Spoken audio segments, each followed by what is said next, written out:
السلام عليكم ورحمة الله وبركاته. ازيكم حبايب قلبي؟ عاملين ايه؟ يا رب كده تكونوا كويسين وخير، ويوصل لكم الفيديو ده وانتوا في احسن صحة وفي احسن حال، وحبايبكم كلهم يكونوا بخير وانتوا تكونوا بخير، وربنا يبارك في صحتكم واعماركم، اللهم امين يا رب العالمين. النهاردة احنا ان شاء الله مع بعض هنعمل حلقة جديدة من فيديوهات اللي هي المشاريع بتاعت الاكسسوارات، وايه المشاريع اللي احنا ممكن نعملها للاكسسوارات باسعار رخيصة. وهنكمل السلسلة بتاعتنا اللي احنا قلنا عليها. طبعا لو عايزين منها كتير قولولي وانا هصور لكم فيديوهات كتير، بس زي ما بقول لكم حبايبي عايزة اللايك.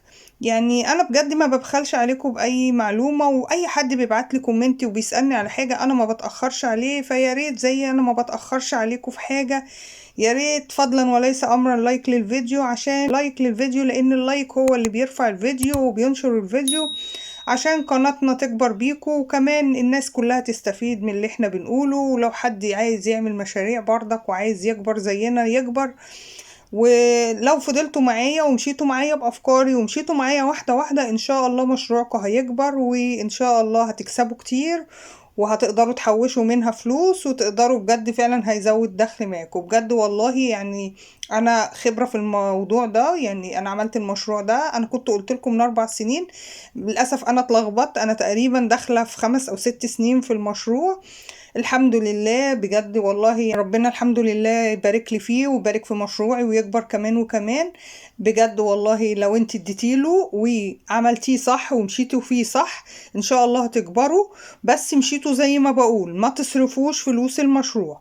طيب عشان بس ما اطولش عليكم في المقدمة بتاعتنا، انا الفيديو اللي قبل دوت كنا اتكلمنا وقلنا اللي احنا هناخد الفلوس ونعمل بيها دست سبح وننزلها طبعا عشان كل سنة وانتم طيبين رمضان. طيب في حبايبي مثلا مش عايزين يعملوا، قالوا لي احنا مش عايزين ندخل في السبح او مش عايزين نعمل سبح، لان في ناس انا نفسي برضك ما برضاش الصراحه اخش في السبح الا لما بتطلب مني، بس لازم يبقى عندي خاماتها، لان بتطلب مني في وسط الشغل بيقولوا لي عايزين كذا دستتين سبح، عايزين 3، بتطلب مني في النص، فلازم يبقى عندي خاماتها. بس انا غيركم، انا بقالي سنين في المشروع، انا عندي زبايني وعندي العملاء بتوعي وهم عارفين ان انا بعمل ده بعمل ده. لكن انتي مثلا او حضرتك لسه بدايه المشروع، فهقول لكم برضك لو انتوا مش حابين تدخلوا في السبح هنعمل ايه.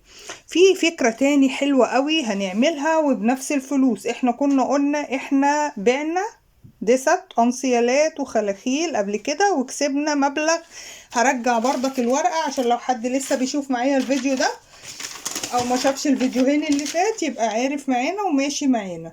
احنا قلنا احنا هنبيع دست انسيالات وهنبيع دست خلاخيل وهنكسب من المشروع بتاعنا، او بقى في ايدينا من المشروع بتاعنا كام؟ 660 جنيه. وقلنا نصيحة، الفلوس ال660 جنيه دول طبعا مثلا طلعنا منهم 8 خامات اتصرفت ب260 ومكسبي بقى 400 جنيه، ما مش هصرف ولا ال400 ولا ال260، هعمل ايه بيهم؟ هاخد بعض كده وانزل على العتبة او هكلم المحل اللي انا بقى بيخليه يشحن لي خامات وهقول له على حاجة حلوة. اول حاجة هخليه يبعت لي كيس ميكس خرز تفسيرة، كيس ميكس خرز تفسيرة. ده خرز التفسيرة، طبعا انا الكيس بتاعي مفتوح تمام، بس انا عايزة اوريه لكم. كيس ميكس طبعا انا كاتبه 75، ليه؟ في محلات بتبيعه ب75 وده بيبقى 500 جرام، وفي محلات بتبيعه ب65 او 70 جنيه وده بيبقى 450 جرام، فانا قلت احط ال75 احتياطي تمام.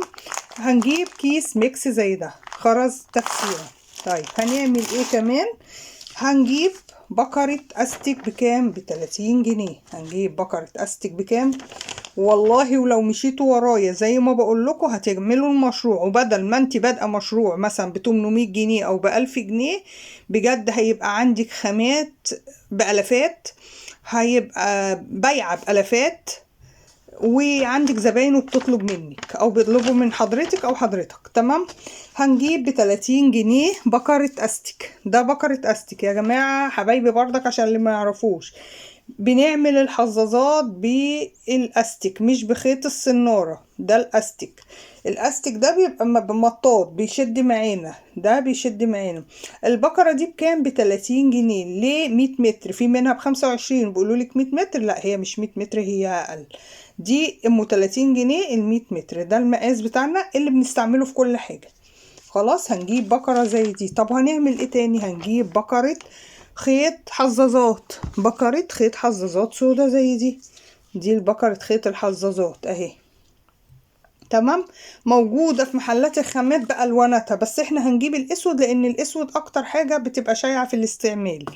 هنجيب بقرة منها. البقرة بتاعتنا بكام؟ ب25 جنيه. طب هنعمل ايه تاني؟ هنجيب 3 اكياس ام 5 جنيه. الاكياس ام 5 جنيه بتبقى اشكال مختلفة، يعني مثلا ممكن يبقى شكل فراشات زي ده كده، ده الكيس ده ب5 جنيه، تمام اهو. ممكن يبقى اكياس حاجات زي كده سمايل، اكياس قلوب زي دي كده، القلب اللي هو الاصفر ده كده، بس انا حاطه يعني القلب هي قطعه عندي فحطيتها وسط السمايل، ودول اللي باقيين عندي من السمايل، تمام. يعني ممكن تجيبوا كيس سمايل، كيس فراشات، كيس قلوب، اللي انتوا حابينه، كيس نجوم، بيبقى اشكال كتير. الكيس ب5 جنيه. محل اليسر اللي انا حطيت لكم الكارت بتاعه من الفيديو مش اللي فات اللي قبله، بيبيع الاكياس ام 5 جنيه دي اشكال والوان منها. كمان محلات حاره الميزان كلها بتبيع اشكال والوان منها، يعني انواع وحاجات اشكال كتير. هنجيب 3 اكياس بكام؟ ب15 جنيه. هنجيب 3 اكياس معلش بكام؟ ب15 جنيه. هنجيب ايه تاني؟ هنجيب ب20 جنيه كفر ستوبر، وب20 جنيه ستوبر، تمام. وهنجيب فرعين لولي مقاس 8 ب15 جنيه. هنجيب فرعين مرمر بكام؟ ب15 جنيه. الفرع يعني ب30 جنيه اهو، 30 جنيه. المرمر بتاعنا معلش عشان انا نسيت اعرضه معاكم، ده المرمر اللي هو هيبقى ب15، في ب13، في ب12، بس انا قلت هو ب15، يعني هو فعلا بيتباع بنفس بالثلاث اسعار دول، كل بياع خامات بيبيع بمزاجه. هنجيب من ده كام؟ فرعين. وهنجيب من اللولي كام؟ فرعين، بس انا للاسف ما عنديش لولي دلوقتي، هوريهولكوا دلوقتي في الشغل اللي احنا هنقول هنعمله بيه. وهنجيب 4 فروع رابر، 4 فروع رابر، والرابر عرضته معاكم في اول فيديو، هوريهولكوا دلوقتي في الشغل. هنجيب 4 فروع مقاس 6، الفرع ب5 جنيه، يعني الاربعة بكام؟ ب20 جنيه. طب احنا كده اشترينا حاجات بكام؟ ب250 جنيه. طبيعي انا عندي الاكياس بتاعتي اهي، عندي بقية الاكياس بتاعت الانسيالات والخلاخين نفس الاكياس، وعندي الورق بتاعي اهو، تمام كده، نفس الورق بتاعي اللي احنا الباكت اللي احنا شاريينه. يبقى انا كده تكلفة الحاجة اللي انا جبتها الجديدة بكام؟ 250 جنيه. انا جبت ب250 من الكام؟ من 660 جنيه.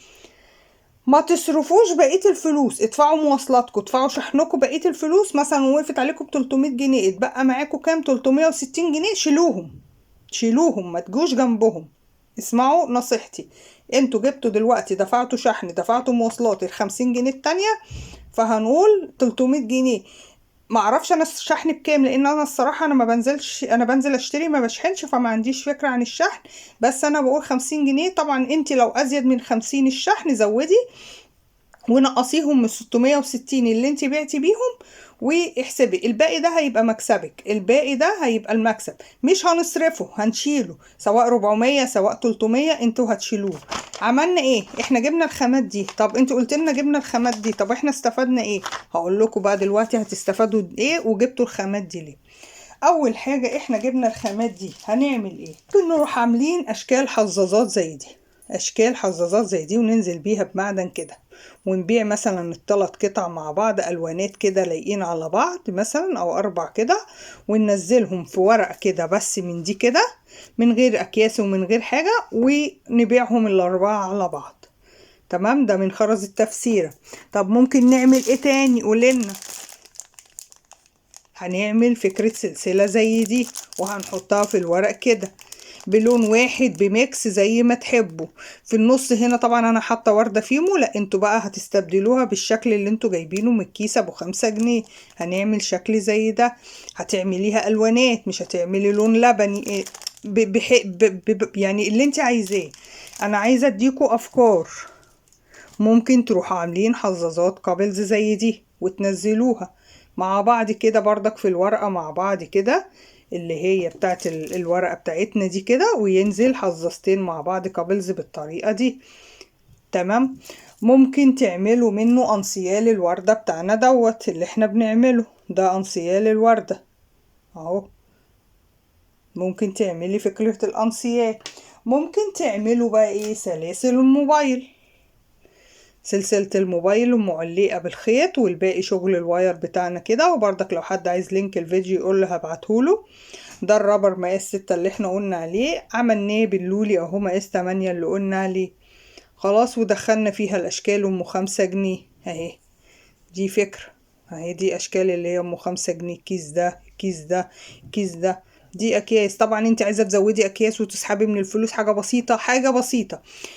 نصيحة، ما يغركوش الخامات، ابعدوا عن غريزة حب شراء خامات. نصيحة مني، انا مثلا مدمنة شراء معادن، بس انا عارفة ان انا بشتري معادن، انا عارفة ان انا هطلعها في ايه. لكن انت دلوقتي لسه حضرتك او حضرتك لسه في البداية.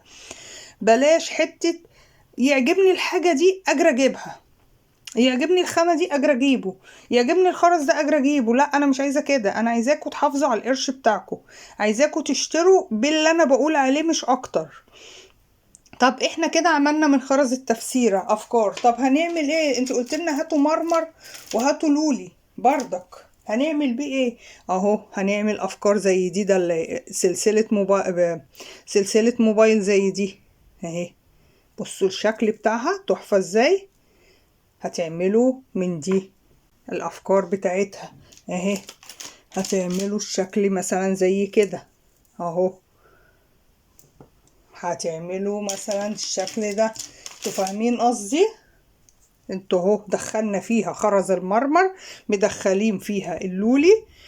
انتوا فاهمين انا قصدي ايه؟ انتوا جبتوا الخامات، هنعمل منها بقى سلاسل موبايل. دستتين اللولي، فرعين اللولي مع فرعين المرمر ممكن يعملوا لك دستتين سلاسل موبايل زي دي. على الاشكال ام 5 جنيه مع شوية الرابر هتعملي دستتين 3 دست من اللي هي دي. الدستة بتاعت دي بتتباع بكام؟ محدش، دي طبعا اسعارها مختلفة. في ناس ممكن تبيع القطعة في الجملة 12، في ناس بتبيعها ب15. تمام. انتي بقى حسب المحل اللي بتبيعي له، يعني لو بتبيعي المحل في الشارع غير لو بتبيعي محل في مول، حسب الزبون اللي قدامك. ده انا بتكلم على الجملة. انا الصراحة ما جربتش بيع القطاعي، بس القطاعي ده انتي بقى ممكن ترفعي. يعني سلسلة الموبايل دي تقريبا انا بسمع في الموبايل في العادي ما بتتباعش اقل من 30 35 تقريبا. انتوا لو انتوا حسبتوها، انا بقول لكم انتوا هتعملوا دستتين 3 دست من الخامات اللي انا قلت عليها. كلفتني كام؟ كلفتنا 250 جنيه ايه، عشان لو حد من حبايبي عايز ياخدها سكرين شوت بردك يشوف الخامات اللي هيشتريها بالاسعار دي اهي. الورقه قدامنا. هنعمل الاشكال السلاسل. طبعا انا زي ما بقول لكم انتوا ب 250 جنيه انتوا ممكن تعملوا دستتين او 3 دست موبايل. الدستة بس هتقدري تبيعيها بالميت. يعني انا قلت 12 جنيه، لو انا قلت 12 في 12 144 جنيه، يعني انا بس بعت دستة بس بال144 جنيه. انا تقريبا جبت نص الفلوس اللي انا صرفتها. عملت لي دستة سلاسل زي دي. ما هو انا كده كده جايبه الواير. انا كده كده جايبه الواير. نسيت اضيف بكرة الواير.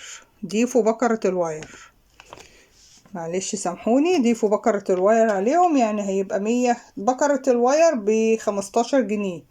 يعني بكرة واير بكام؟ بكرة واير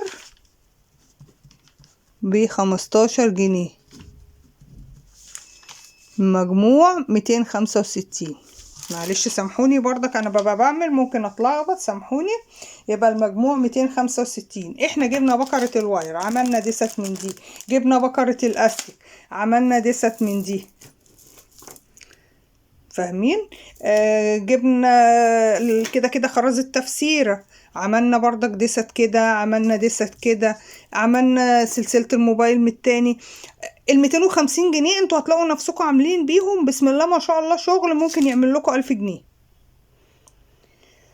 فيعني عشان كده انا بقول لكم امشوا معايا ان شاء الله واحده واحده، وخلوا عندكم صبر في البيع، خلوا عندكم صبر، خلوا عندكم صبر. وقبل ما تنزلوا وتخشوا المحل، وقبل ما تنزلوا اتكلوا على الله وقولوا الله المستعان، يا رب عني، وادعوا ان شاء الله. يعني ربنا ما بيغزلش عبد، ربنا قال انا عند ظن عبدي بيه. فخلي ظننا في ربنا ان شاء الله انا نويت خير، ونويت اعمل مشروع، ونويت اكل بعرق جبيني واعمل حاجة كويسة، فان شاء الله ربنا هيرزقني وهيسهلها لي. خلي عندنا صبر، الصبر اهم حاجة، الصبر اهم حاجة. نكون عندنا الثقة في الله وحسن الظن بالله. طبعا احنا قلنا عندنا الاكياس بتاعتنا دي زي ما قلنا هنغلف سلسلة الموبايل زي ما غلفنا دي، بنفس الطريقة هتغلفي سلسلة الموبايل. ازاي؟ هتحطي بردك سلسلة الموبايل، هوريكم بردك عشان حبايبي اللي ما يعرفوش. هتحطي بردك سلسلة الموبايل من هنا كده كده، وهتحطيها في الكيس بنفس الطريقة اللي انا حطيت بيها اللي هي السلسلة، هتتحط فيها. انا ما جبتش اكياس زيادة، هي نفس الاكياس اللي احنا كنا جايبينها في الاول. تمام. اتمنى ان فكرتي النهاردة تعجبكم، فكرة الفيديو بتاعتنا النهاردة او مشروعنا النهاردة يعجبكم. ولو عايزين لسه افكار تاني قولولي، وانا هعمل لكم افكار كتير. انا الحمد لله عندي افكار كتير، يعني فضلا وليس امرا بتمناها منكم. لو انت وصلت معايا للفيديو للاخر ما تنسيش اللايك للفيديو، وانتوا لسه جداد عندنا في القناة واول مرة تشوفونا واول مرة تتابعونا ما تنسوش الاشتراك وتفعلوا الجرس عشان يوصل لكم مننا كل جديد. كمان حبايبي اللي هم في القناة معايا اصلا واسرتي الجميلة، واللي هم يعني ربنا يخليهم ليا بجد ويخليكم لحبايبكم وما تحرمش منكم. ما تنسوش تفعلوا الجرس عشان في كتير من حبايبي قالوا لي ان هو يعني ان بيفتكروني ما نزلتش لاني ما بيجيلهمش الاشعار، فيا ريت ما ينسوش يفعلوا الجرس للكل عشان خاطر يوصل لهم الاشعارات بتاعتنا من تاني. ودلوقتي اقول لكم السلام عليكم ورحمة الله وبركاته.